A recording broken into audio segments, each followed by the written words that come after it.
वालेकुम सलाम। आपको पता है हालात एक मिनट आराम से मैडम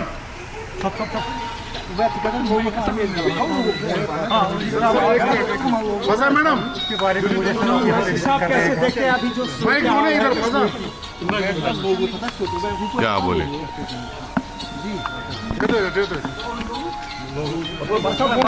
क्या बोलिए, पूछिए। वैसे साहब अभी जो सूरत हाल है किस तरह से आप देखते हैं पहलगाम अटैक के बाद जो सिचुएशन बनी है मुल्क में भी और स्पेशली कश्मीर में? देखिए, ये तो एक दहशतगर्दाना बुज़दिलाना हमला है और जितना भी उसकी मजम्मत जितनी भी उसकी मजम्मत की जाए बहुत कम है।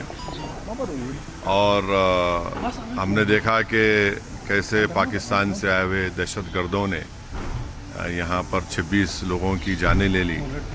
और सबसे दर्दनाक और इंसानियत सोच बात यह है कि ख़वातीन को, बच्चों को अलग करके मर्दों से उनका मज़हब पूछना और अगर कलमा नहीं बोल सके तो उनको गोली मारना, ये तो दरिंदगी है। ये तो ज़ाहिर है ये एक बड़ा ही तकलीफ़देह और दर्दनाक वाक़या है और हम इसकी मज़म्मत किए हैं और मज़म्मत करते हैं।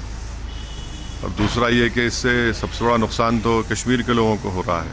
इतना बड़ा टूरिस्ट यहाँ से चला गया, तो अब हम तो ये चाहते हैं कि इसका एक मौसर जवाब हमारी हुकूमत दे। ऑल पार्टी मीटिंग में भी हमने ये बात कही थी। वैसे साहब जो पहलगाम में एक यूथ की डेथ हुई है, एलिजिडली वो आर्मी की कस्टडी में, उसके बाद पुलिस ने कहा वो OGW है, अराउंड 3000। हाँ नहीं, ये इसकी इंक्वायरी होनी चाहिए। मैंने मीडिया में पढ़ा है, उनके रिलेटिव्स का बयान पढ़ा है।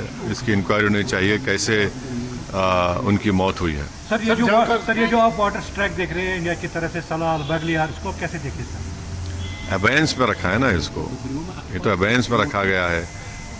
देखिए आप, अबेंस में रखा गया है और यहाँ पर एक न्यूट्रल एक्सपर्ट और कोर्ट ऑफ आर्बिट्रेशन भी मसला चल रहा है।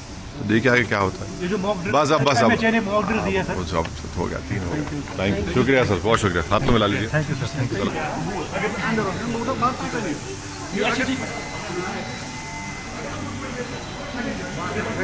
ना वो ऐसे क्यों हो रहे थे?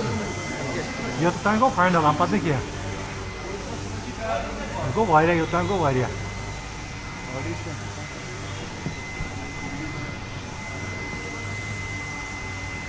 Thank you.